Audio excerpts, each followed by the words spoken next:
Je n'ai pas de visage, juste une voix et une histoire vraie. Je vais vous parler de quelque chose que j'ai porté seul pendant très longtemps. Très très longtemps. Et si je le raconte aujourd'hui, c'est parce que je sais que je ne suis pas la seule. Et parce que la honte ne sera plus jamais de mon côté. Ma mère a un lien très fort avec une de ses sœurs, presque une âme sœur. Cette femme a perdu son mari très jeune, 3 enfants en bas âge du jour au lendemain. Et mon cousin, c'était l'aîné, un garçon de 2-3 ans de moins que moi. On se voyait tout le temps. Les vacances ensemble, les week-ends, les uns chez les autres. C'était comme un frère pour moi, vraiment. Je me sentais bien avec lui, en sécurité. Du moins, c'est ce que je croyais. Il avait porté toute une famille sur ses épaules, après la mort de son père. Et très jeune, il avait sombré dans la drogue et l'alcool. Je comprends ça aujourd'hui, mais ça n'excuse rien de ce qui s'est passé. Adolescente, j'allais souvent chez lui. On s'enfermait dans sa chambre. On a commencé à fumer des joints ensemble. Et puis un jour, les joints ne suffisaient plus. Il a eu l'idée de prendre du butane. Ce produit qui vous fait tomber raide. Le cerveau qui s'arrête net. Je m'endormais à chaque fois sur son lit. Jusqu'au jour où je me suis réveillée, avec la main toute trempée. Il l'essuyait soigneusement. Et il remettait mon pantalon qui était baissé, délicatement, comme si de rien n'était. Je n'ai pas réussi à ouvrir les yeux. Je ne voulais pas voir. Je ne pouvais pas voir. Alors j'ai attendu. Dans ce demi-sommeil, le cœur qui bat, le corps qui ne répond plus. J'ai attendu que tout soit fini, que tout soit remis à sa place. Puis j'ai simulé mon réveil et je suis rentrée chez moi. Combien de fois est-ce que ça s'est passé ? Je ne sais pas.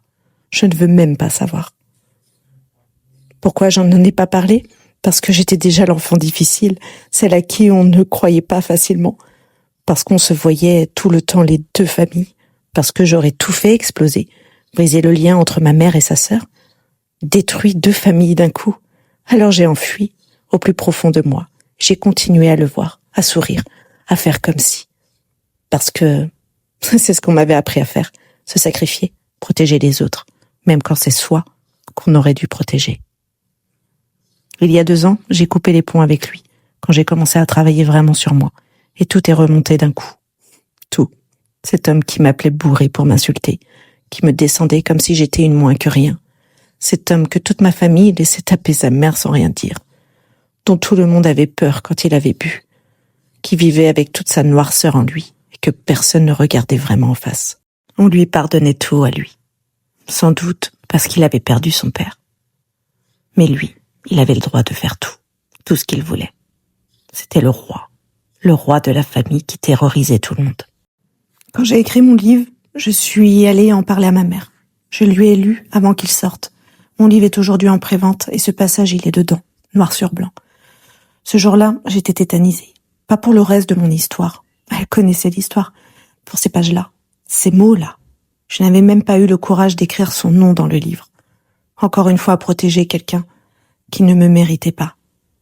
La première question de ma mère a été qui c'était. Puis, pourquoi tu m'en as pas parlé ? Il doit plus s'en souvenir.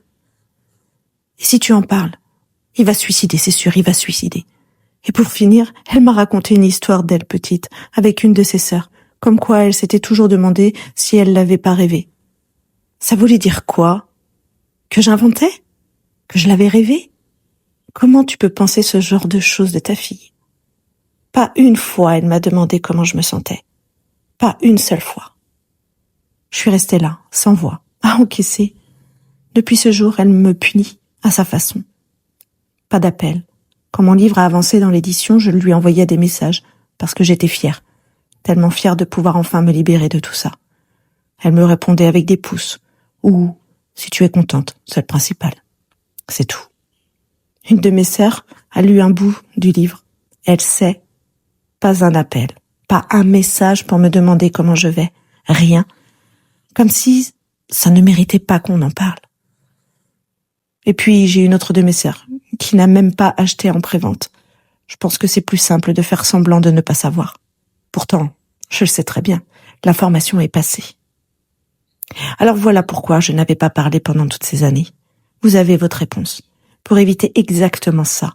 Ces silences, cette indifférence, ces regards qui regardent ailleurs. Mais aujourd'hui, je suis soulagée, vraiment soulagée, d'avoir écrit, d'avoir dit, parce que la honte ne sera plus jamais de mon côté. C'est terminé. C'est terminé de me sacrifier pour protéger ceux qui ne m'ont jamais protégée. Et cette phrase, c'est normal, c'est la famille. Elle résonne tellement différemment maintenant, quand je vois vos silences, et que vous me serrez dans vos bras quand vous me voyez, comme si rien ne s'était passé. Non, ce n'est pas normal, et ce n'est pas ça la famille. Si vous portez quelque chose comme ça, depuis des années, dans le silence, parce que vous aviez peur qu'on ne vous croie pas, parce que vous vouliez protéger tout le monde, sauf vous, je veux juste vous dire ça. Vous n'aviez pas à porter ça seul. Ce n'était pas votre faute. Ce ne sera jamais votre faute. Et si vous n'êtes pas encore prêt à en parler, c'est normal. Ça prend le temps qu'il faut. Mais sachez que la libération existe. Je la vis chaque jour, un peu plus.